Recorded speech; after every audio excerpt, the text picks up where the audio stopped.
कर ले भजन, बाद में प्यारे पछताएगा जब पिंजरे से पंछी निकल जाएगा, जब पिंजरे से पंछी निकल जाएगा।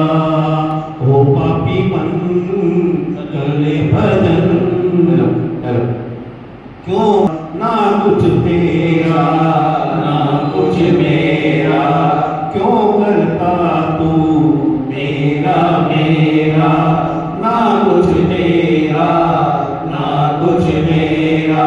खाली हाथ आया है खाली हाथ जाएगा, खाली हाथ आया है खाली हाथ जाएगा। जैसा किया कर्म तूने वैसा ही पल पाएगा, बाद में प्यारे पछताएगा। पिंजरे से पंछी निकल जाएगा, जब पिंजरे से पंछी निकल जाएगा। भरी जवानी जी भर के सोया, भरी जवानी जी भर के सोया। आया बुढ़ापा तो देख के रोया, प्रभु की नजर से तू बच ना पाएगा। जब पिंजरे से पंछी निकल जाएगा प्यारे, पिंजरे से पंछी निकल जाएगा। वीर नाम का सुमरन कर ले, वीर नाम का सुमरन कर ले। वीर नाम प्यारे गट में भर ले, वीर नाम प्यारे गट में भर ले। नाम का नाम प्यारे काम आएगा, जीवन मरण से तू मुक्ति पाएगा। बाद में प्यारे पछताएगा, जब पिंजरे से पंछी निकल जाएगा, जब पिंजरे से पंछी निकल जाएगा। ओ पापी मन कर ले भजन, ओ पापी मन कर ले भजन, बाद में प्यारे पछताएगा। पिंजरे से पंछी निकल जाएगा, पिंजरे से पंछी निकल जाएगा। यह जीव दो प्रकार के कर्मों का करता है। यदि हमारे मन वचन काया का संचालन शुभ रूप में होता है तो उससे शुभ कर्म का आश्रम होता है, और यदि मन वचन काया की क्रिया अशुभ रूप होती है तो उससे अशुभ कर्म का आश्रम होता है। जो आश्रम और बंध का क्षण है वो हमें दिखाई नहीं देता, कैसे हो रहा है क्या हो रहा है ये भी हमें दिखाई नहीं देता। आप देखो मशीन, आज ऑटोमेटिक मशीनें आप लोग सब प्रयोग करते हो। आपके घर में ही मान लो वॉशिंग मशीन ही है, उसमें कपड़े डाल दिए, मशीन को बंद कर दिया। मशीन आपको ये तो है कि मशीन चल रही है, पर किस तरह से कपड़े धुल रहे हैं ये हमारे लिए नहीं दिखाई दे रहा। हमारे लिए तो जब उसमें से कपड़े निकल करके आएंगे तब हमारे लिए दिखाई देंगे कि हाँ कपड़े साफ हो चुके हैं, कपड़े धुल चुके हैं। किसी भी मशीन में आप देखो जब रॉ मटेरियल डाल दिया जाता है और उसका धीरे धीरे प्रोसीजर होते होते जब वह वस्तु बन करके तैयार होकर बाहर निकलती है तब हमें मालूम चलता है कि वो रॉ मटेरियल कैसा था, अच्छा था बुरा था, ये भी हमें उस वस्तु को देख करके ही पता चलता है। इसी तरह से हम जिस समय कर्मों का आश्रय करते हैं वो कर्म का आश्रय कैसे हो रहा है वो हमें पता नहीं चलता, किस रूप में हो रहा है ये भी हमारा ध्यान उस तरफ नहीं जाता। किंतु जब उनका फल मिलता है तब हमें मालूम चलता है कि हमने ऐसे ऐसे कर्म का आश्रय और बंध किया था। क्योंकि बीज को भी देखो आप जमीन में डाल दिया जाता है, गहराई में डाल दिया जाता है, कुछ कुछ बीज तो बहुत गहराई में डाले जाते हैं। अब वो बीज का परिवर्तन क्या हमें दिखाई दे रहा है? नहीं दे रहा है। यदि मान लो किसी को इतनी चैन ना हो अपने मन में और उसके मन में लगे देखूं, अब वो रोज उस मिट्टी को हटा के उस बीज को देखेगा तो वो बीज ही बेकार हो जाएगा। तो इसी तरह से हमें वह दिखाई नहीं देते, किंतु उसका फल हमें पता चलता है देख करके कि मैंने क्या किया था, मैंने कैसे कैसे कर्मों का आश्रव किया था। तो वह दो रूप में करते हैं हम, शुभ रूप में भी और अशुभ रूप में भी। तो वो उसी तरह से, जिस तरह से हम उनका आश्रव करते हैं, उसी रूप में हमारी आत्मा के साथ एक में एक संबंध स्थापित कर लेते हैं। और आत्मा के साथ एक में एक संबंध स्थापित कर लेना ही ये बंध तत्व कहलाता है।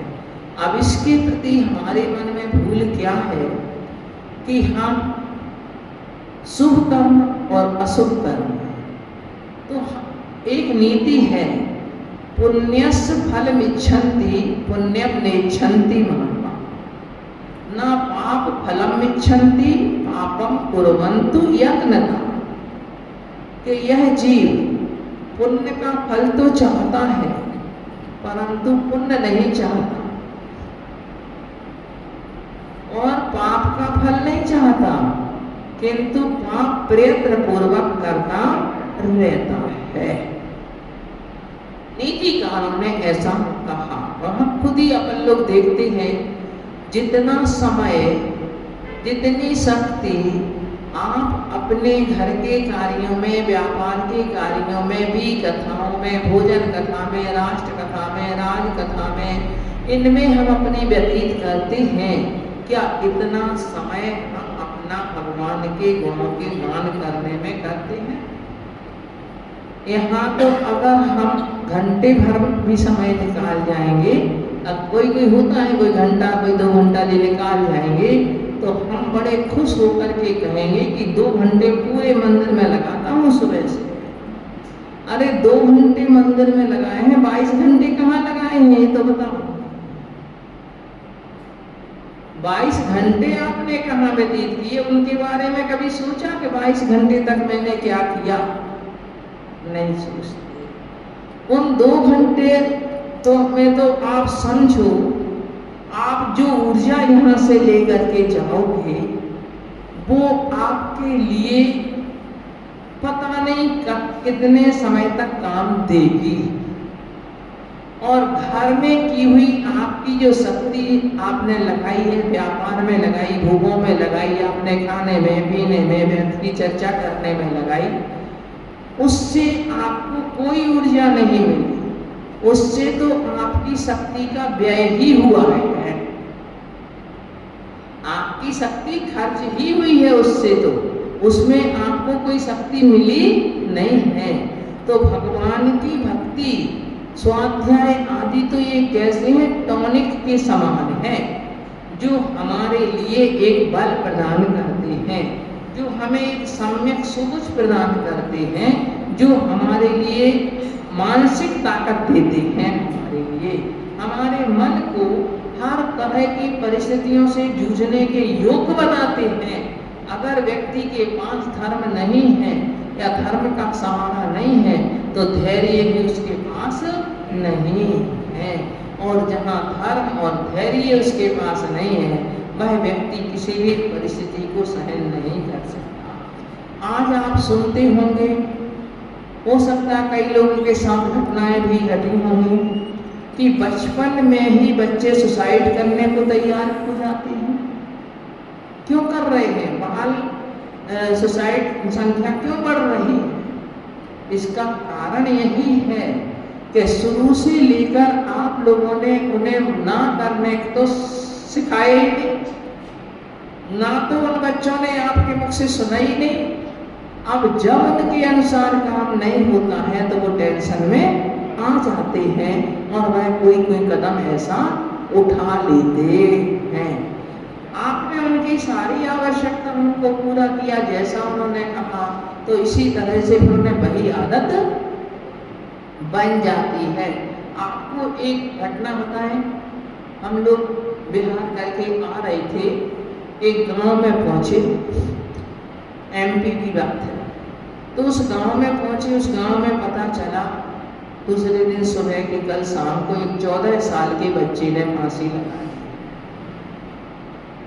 कारण पूछा तो पता लगा कि अपने पिताजी से वो कह रहा था कि मुझे बाहर पढ़ने के लिए भेज दो।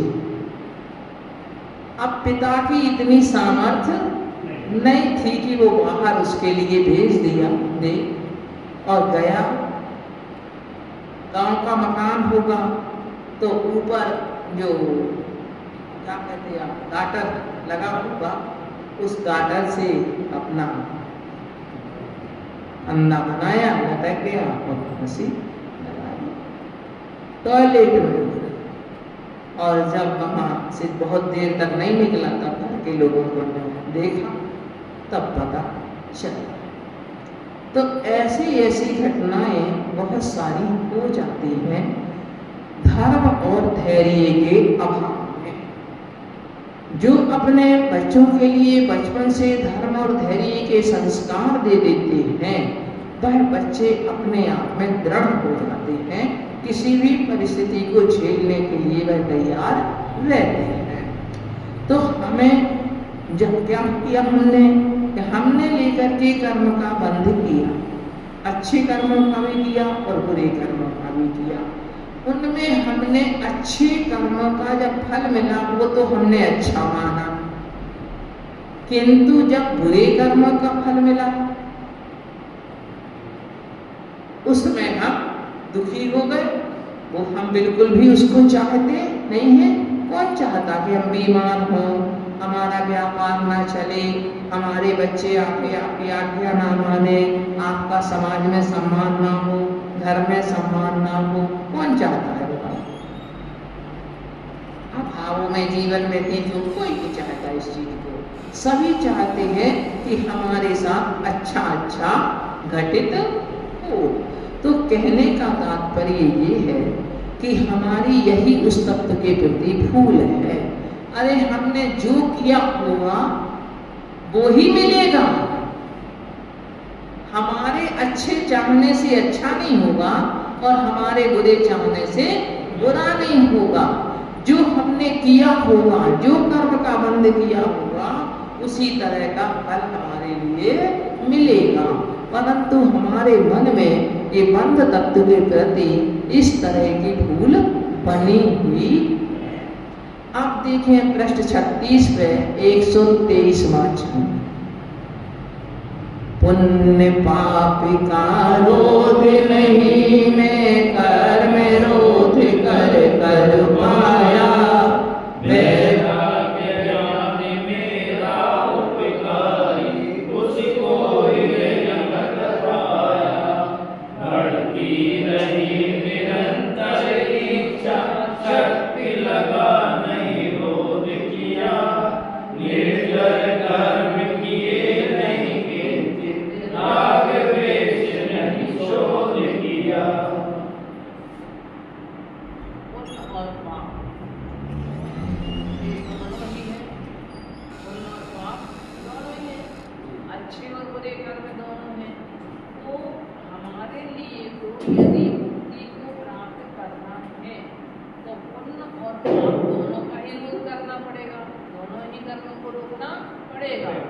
क्योंकि जब तक चाहे पुण्य आखिरी में पुण्य ही ले जाते हैं, पुण्य कर्म ही आखिरी में रह जाते हैं। पाप कर्म तो 10वें गुण स्थान तक चले जाते हैं। आखिरी में तीर्थंकर प्रभु के कहो 10वें गुण स्थान के ऊपर कहो, जितनी है पुण्य प्रकृतियां ही रह जाती हैं। और अंत में कितनी प्रकृतियों का क्षय करते हैं। अंतिम समय में 72 प्रकृतियों का क्षय करते हैं। एक बिल्कुल अंतिम 2 समय है, पहले समय में 72 और दूसरे समय में बिल्कुल ही अंत समय में 13 प्रकृतियों का क्षय करते हैं। अब 148 प्रकृतियों में से 83 प्रकृति का क्षय तो एकदम एंड में करते हैं, जिस समय बस समझो मुक्ति को प्राप्त होना है। ऐसे भाई जी तो पुण्य पाप का रोध, मैं कर्म रोध का अर्थात मैं अपने योग को रोध करके, योग की जो मेरी क्रियाएं चल रही थी मन से, वचन से, काय से, तीनों एक कहलाती हैं, इनका रोध नहीं किया, अर्थात मैंने इनको नहीं रोका। मन वचन काय की प्रवृत्ति में मैंने कंट्रोल नहीं किया, और उनको जब नहीं रोका तो पुण्य पाप कर्म आते रहे, उनका भी मैं निरोध नहीं कर पाया। और संवर क्या कहता है? रोकना। किनको रोकना? आते हुए कर्मों को रोकना, जो संवर कहलाता है। तो आते हुए कर्मों को रोकने के लिए हमें पहले अपने मन वचन काय की प्रवृत्ति को रोकना होगा। आपके लिए यदि धूल से घर में आप रक्षा करना है धूल की, तो आपको दरवाजा बंद करना पड़ेगा, खिड़कियां बंद करनी पड़ेगी। यदि आप सोचो कि दरवाजा तो खुला रहे और धूल अंदर ना आए, तो ऐसा नहीं हो सकता। आपके लिए सबसे पहले अपने दरवाजे बंद करने पड़ेंगे। तो जो 57 दरवाजे हमारे हैं, उन 57 दरवाजों को बंद करना होगा। और जब वह पूरे 57 दरवाजे बंद हो जाएंगे, तब कहीं कर्म का संबंध धीरे धीरे, जिस संबंधी मिथ्यात्व गया तो मिथ्या संबंधी संबंध हो गया, अविरति गई तो अविरति संबंधी संबंध हो गया। इस तरह तो होता, किंतु पूर्णतया संबंध जब पूरे कारण खत्म हो जाएंगे, तब कहीं लेकर के हमें कर्म का संबंध होगा। अब उसके लिए हमारा उपकारी कौन है उस संबंध में? तो कह रहा है वैराग और ज्ञान। वैराग्य और ज्ञान, क्योंकि हमारी मन वचन काय की प्रवृत्ति पे रोक हम तब लगाएंगे जब हमारे लिए संसार शरीर भोगों से वैराग्य होगा। जब हमारे मन में विरक्ति का भाव हो, तो उस समय में हमें कुछ अच्छा वाली चीज नहीं। जब आदिनाथ भगवान को वैराग्य आया, तो उस समय राजमहल की क्या पूरी संपदा वहां नहीं थी? सब थी, सब ज्यों की त्यों थी, सब कुछ चल रहा था वहीं का वहीं। किंतु जब वैराग आया, तो वही संपदा उनकी दृष्टि में तृण के समान हो गई। उन्हें छोड़ने में देर नहीं लगी। तो इसी तरह से मेरा उपकारी कौन है? मेरा उपकारी सही में तो वैराग्य और ज्ञान है। जब हमें वैराग उन चीजों से होगा, तभी हमारे मन वचन काय की प्रवृत्ति जो असुर से रुकेगी पहले, तो उसके बाद में फिर सुख प्रवृत्तियों पर धीरे धीरे अपने आप कंट्रोल होगा हमारी पे। तो वैराग्य ज्ञान मेरे उपकार करने वाले हैं, इनसे ही मेरा कर्मों का संबंध होगा, इनसे ही मेरे कर्म आना रुकेंगे, इनसे ही मेरा कल्याण होगा। किंतु हम उनके लिए कठिन मानते हैं, हम उनके लिए अपने हृदय में धारण नहीं कर पाते हैं। एक सोचने की बात है, हमारे लिए कहते हैं हम दीक्षा लेना बहुत अच्छा है। कई लोग हम लोगों से कहते हैं यदि हमें पहले पता होता तो हम तो कभी इस गृहस्थी में ना फंसते। पर उस समय कोई साधन ही नहीं था, उस समय कोई हमारे लिए मतलब इस तरह की व्यवस्था नहीं थी, तो हम तो इस गृहस्थी में फंस गए, लोग कह देते हैं। चलो आपने माना कि दीक्षा लेना अच्छा है, वैराग्य लेना अच्छा है, क्योंकि गृहस्थी में तो समझ लो 22,000 परिसर हैं रोज।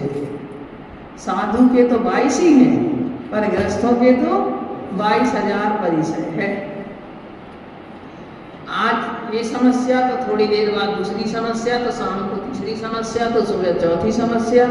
इस तरह से आप कोई ना कोई समस्याओं में उलझे हुए ही हैं। तो रोज रोज आए दिन एक समस्या का समाधान नहीं हो पाता और दूसरी नई समस्या हमारे सामने आकर के खड़ी हो जाती है। सोचते कुछ है, होता कुछ है। तो इस तरह से क्या हुआ कि वो वैराग्य और ज्ञान तो हमारे लिए सही है, किंतु और दीक्षा लेना हम मानते हैं कि अच्छा है, बहुत अच्छा है, कल्याण इसी से होगा। परंतु अगर मान लो आपसे कहा जाए कि दीक्षा ले लो तो क्या करोगे? फिर वो वैराग्य और ज्ञान अच्छा लगेगा कि नहीं? अरे दीक्षा लेने की तो बात अलग है, छोटे छोटे से नियमों के लिए भी यदि कहा जाए तो उसमें भी हमें सोचना पड़ता है। अगर 80 साल के बाबा जी आलू का त्याग किए होंगे तो कहेंगे हमने तो सब कुछ छोड़ दिया है, कहेंगे हमने तो सब कुछ छोड़ रखा है, हम कुछ नहीं खाते हैं, हमने इसका कर दिया उसका कर दिया, अपनी गिनाएंगे। अरे ये उम्र तो आपकी ऐसी है कि आप किस लिए, अरे आप तो उसमें जितना कर सको, जितना अपनी इंद्रियों का निरोध कर सको उतना करो, अच्छा होगा आपके लिए। तो वैराग्य और ज्ञान को हम शब्दों से तो अच्छा मानते हैं, दूसरे का बेटा दीक्षा ले रहा हो बहुत अच्छी बात है, किंतु अपना बेटा यदि कहने लगे तो है, अपना बेटा या बेटी मान लो कहने लगे तो क्या करेगा, उसको जैसे भी होगा हम रोकने का प्रयास करेंगे। अगर वो नहीं माना तो 2-4 साधनों की बुराइयां भी उसके सामने कर देंगे। तुमने देखा है आज कैसा कैसा होता है, बुराइयां करने से भी हम नहीं चुकेंगे, मन में ये रुक जाए जैसे। अब कहां से हमें अच्छा लगा पहला, तो संवर किससे होना है, राग द्वेष के अभाव में, और राग द्वेष का अभाव ही वैराग्य है, राग द्वेष की कमी होना ही वैराग्य है। उतने उतने अंशों में, जितने जितने अंशों में आपको वैराग्य आएगा उतने उतने अंशों में आपके राग की कमी होगी, और जितने जितने अंशों में राग की कमी होगी उतने उतने अंशों में आपके मन में वैराग्य का भाव जागृत होगा, उतने ही अंशों में आप धर्मात्मा कहलाओगे। क्योंकि कहा है आचार्य कुंद स्वामी ने भी, रत्तो बंधनिकम मुंचक जीवो विराग संपन्न ऐसो जिनोपदेशो तम्मा कम्मेशु मां रक्ष। राग से कर्म बनता है और बीत राग से वैराग्य से यह जीव छूटता है कर्म से। इसलिए जिनेन्द्र भगवान ने उपदेश दिया है कि कर्म राग मत करो, परंतु हम तो राग को भी और देश को ही अच्छा मानते हैं, और फिर कहते हैं कि संसार छूट जाए तो 2 ही काम नहीं होए सयाने, विषय भोग और मोक्ष ही जाने। दोनों काम एक साथ नहीं हो सकते हैं, दोनों कामों के लिए दोनों की दिशा एक दूसरे से विपरीत है, और जब एक तरफ हम चलेंगे तो दूसरी तरफ का रास्ता हमसे छूटता चला जाएगा। जब आप राग के रास्ते में चलोगे तो वैराग्य का रास्ता छूट जाएगा, और वैराग्य के पथ पर चलोगे तो राग का पथ छूटता चला जाएगा। वही हमारे लिए कर्मों के संवर में, परंतु वैराग्य ही हमारे लिए उपकारी होगा निरंतर। अब निर्जरा तत्व की क्या है, निर्जरा कहते हैं तपसा निर्जरा च, तप से निर्जरा कर्मों की होती कहते हो ना। अच्छा, और तप क्या है, इच्छा निरोधा तप, इच्छाओं का निरोध करना, इच्छाओं को रोकना तप कहलाता है।